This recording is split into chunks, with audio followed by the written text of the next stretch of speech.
ମୁଁ ଶୁଭଶ୍ରୀ ସିଂ କ୍ଲାସ୍ 9 ରେ ପଢୁଛି ଭୁବନେଶ୍ୱର ଝାରପଡ଼ାରେ ରହୁଛି। ଓଡ଼ିଶୀର ଛୁଙ୍କ ଓଡ଼ିଶୀ ଶିଖିବାର କୋଉଠୁ ଶିଖିଲ ଓଡ଼ିଶୀ ଆଜି ପର୍ଯ୍ୟନ୍ତ ଏତେ ବାଟ ଆଗେଇବାର ଉତ୍ସ କ'ଣ ତମର?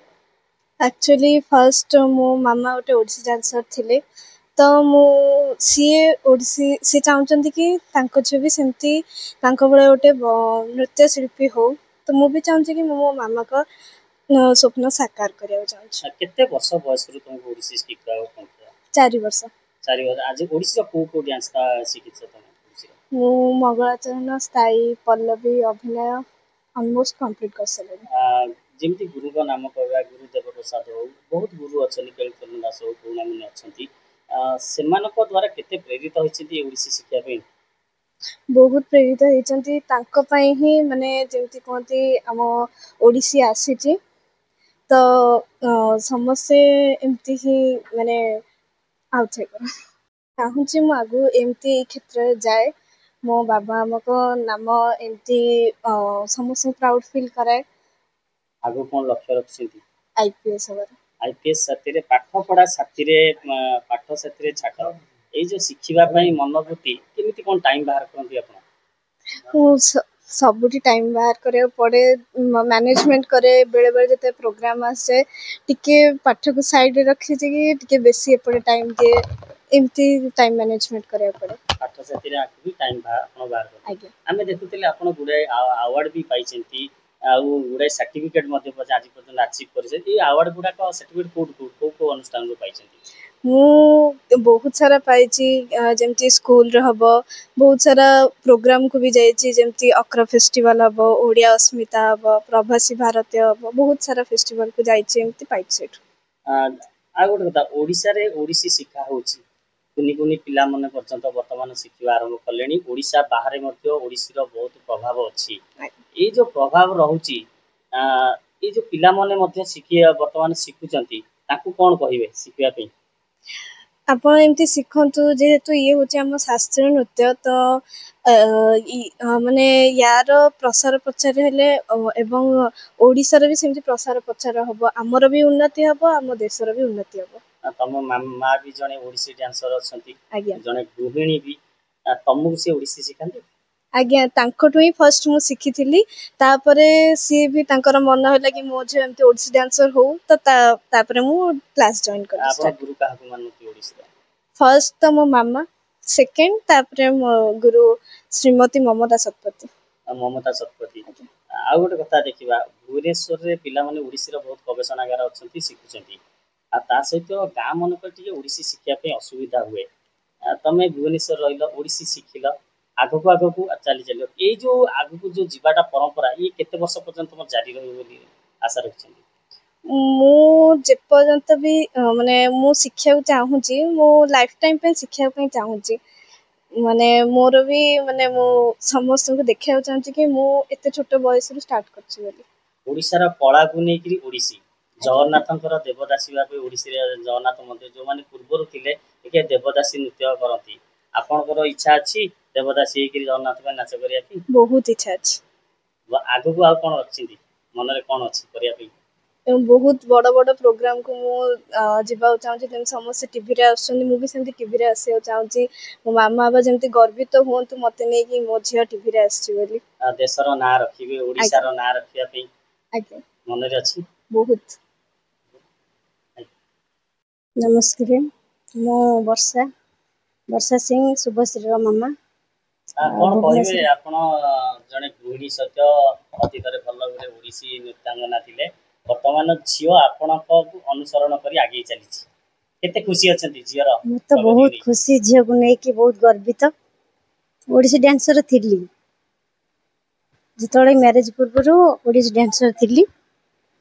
ତାପରେ ମ୍ୟାରେଜ ପରେ ବି ମୋତେ ବି ଏଠି ବି ବହୁତ କହିଥିଲେ କି ହଁ ନାଇଁ ସେଇଟା ଜାରି ରହୁ ବୋଲି, କିନ୍ତୁ ଅସୁବିଧା ହେଇଥିଲା, ଗୋଟେ ଝିଅ ହେଇଥିଲା, ଯେ ତାକୁ ଟାଇମ୍ ଦେଇପାରିବିନି ବୋଲି, ସେ ଅସୁବିଧା ଥିଲା ଟିକେ, ମୁଁ ମନା କରିଦେଲି। ସେବେଠୁ ମୁଁ ଛାଡ଼ିଦେଲି। ତାପରେ ଏମିତି ଗୋଟେ ପ୍ରୋଗ୍ରାମ ହେଲା ସ୍କୁଲରେ, କଲଚରାଲ ପ୍ରୋଗ୍ରାମ ଏଇ ଛୁଆଙ୍କର, ଝିଅକୁ ଛାଡ଼ିଲି।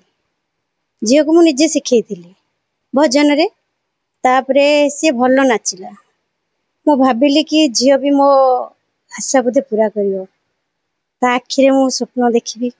ସେଥିପାଇଁ ତାକୁ ମୁଁ ନେଇକି ସ୍କୁଲରେ ସେଠୁ ଦେଲି, ଡ୍ୟାନ୍ସ ସ୍କୁଲରେ ଦେଲି। ଯେହେତୁ ମୁଁ ଟାଇମ୍ ଦେଇପାରିଲିନି, ଆଉ ଗୋଟେ ଯୋଉ ଝିଅ ଥିଲା କହୁଛି ଅସୁବିଧା, ତାକୁ ଡ୍ୟାନ୍ସ ସ୍କୁଲରେ ଦେଲି। 4.5 ବର୍ଷ 5 ବର୍ଷରୁ ମୁଁ ତାକୁ ଦେଲି। 10 ବର୍ଷ ମ୍ୟାମଙ୍କ ପାଖେ ଶିଖିଲା।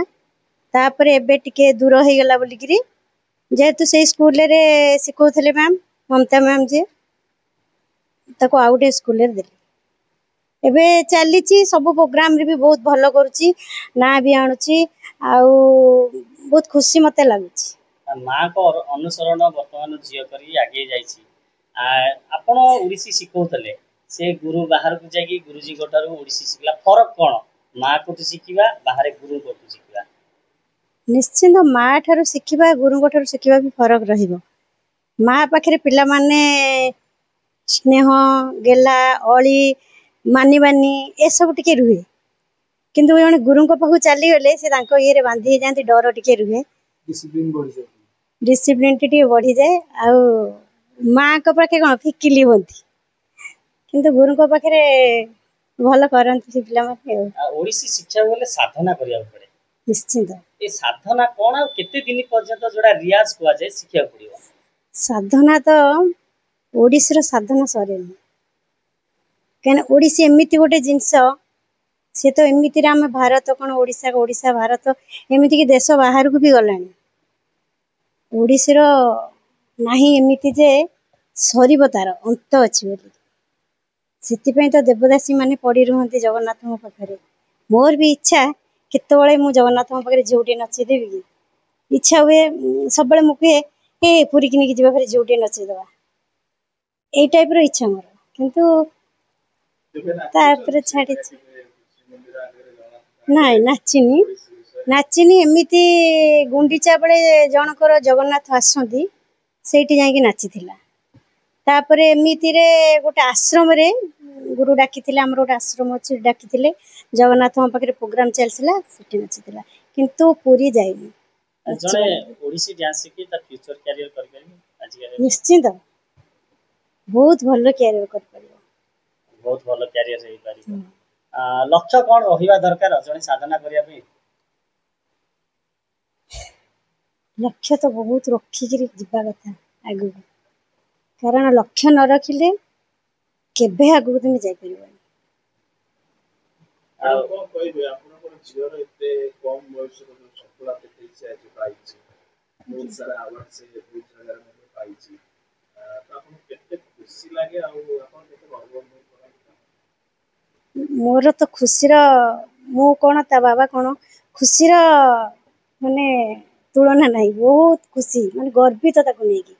ଯୋଉଠି ସିଏ ଯାଏ, ଏବେ ଯାଇଥିଲା ଅସ୍ମିତାରେ, ଗୋଟେ ପ୍ରୋଗ୍ରାମରେ ସିଏ ଗୋଟେ ଆଇଟମରେ ଯାଇଥିଲା, ଏତେ ଭଲ କଲା। ଗୁରୁମାନେ ତାକୁ ଏତେ, ଯୋଉ ଥିଲେ ଜଜ୍ ସବୁ ଥିଲେ, ତାକୁ 3ଟା ଆଇଟମରେ ନଚେଇଲେ, କହିଲେ ଏତେ ସୁନ୍ଦର ନାଚୁଛି ବୋଲି। ଆଉ ସେଠି ମାନେ ଏତେ ମତେ ଗର୍ବିତ ଲାଗିଲା, ଧନ୍ୟ ଧନ୍ୟ ମୁଁ ହେଇଗଲି ସେଇଠି। ତାପରେ ତ ଅଛି ତାର ଭବିଷ୍ୟତ, ତ ମାତ୍ର ତାକୁ 12-13 ବର୍ଷ 14 ବର୍ଷ ପିଲା ଅଛି ତାର। ଏବେଠୁ ସେମାନେ ଶିଖନ୍ତୁ, ବହୁତ ଭଲ ଶାସ୍ତ୍ରୀୟ ନୃତ୍ୟ ଏଇଟା ଆମର। ଯେହେତୁ ଆମର କ୍ଲାସିକାଲ ଡ୍ୟାନ୍ସ, ପିଲାମାନେ ଯଦି ଚାହୁଁଛନ୍ତି ସେଇ ବାଟରେ ହିଁ ନିଅନ୍ତୁ, କିଛି ଖରାପ ନୁହଁ ଏଇଟା। ଓଡ଼ିଶୀ ଯେହେତୁ ଆମର ମାନ୍ୟତା ପାଇଛି, ନିହାତି ଶିଖିବା ଉଚିତ। ଓଡ଼ିଶୀ ବହୁତ ଲୋକ ଶିଖୁଛନ୍ତି, ଝିଅମାନେ ଶିଖୁଛନ୍ତି, କିନ୍ତୁ ବୟସ ହେଇଗଲା ପରେ ଷ୍ଟଡିରେ ପଳେଇ ଯାଉଛନ୍ତି, ଆପଣ ମ୍ୟାରେଜ କରିଯାଉଛନ୍ତି, ତାପରେ ଭୁଲି ଯାଉଛନ୍ତି। ସେଟା ତ ସେମିତି କରିବା କଥା ନୁହେଁ। ଯଦି ବି ଷ୍ଟଡିରେ ଯାଉଛନ୍ତି, ବି ଯୋଉ କାମରେ ଯାଉଛନ୍ତି, ସାଇଟରେ ହେଲେ ନିଅନ୍ତୁ, ବହୁତ ଭଲ ହବ। ବହୁତ ଭଲ।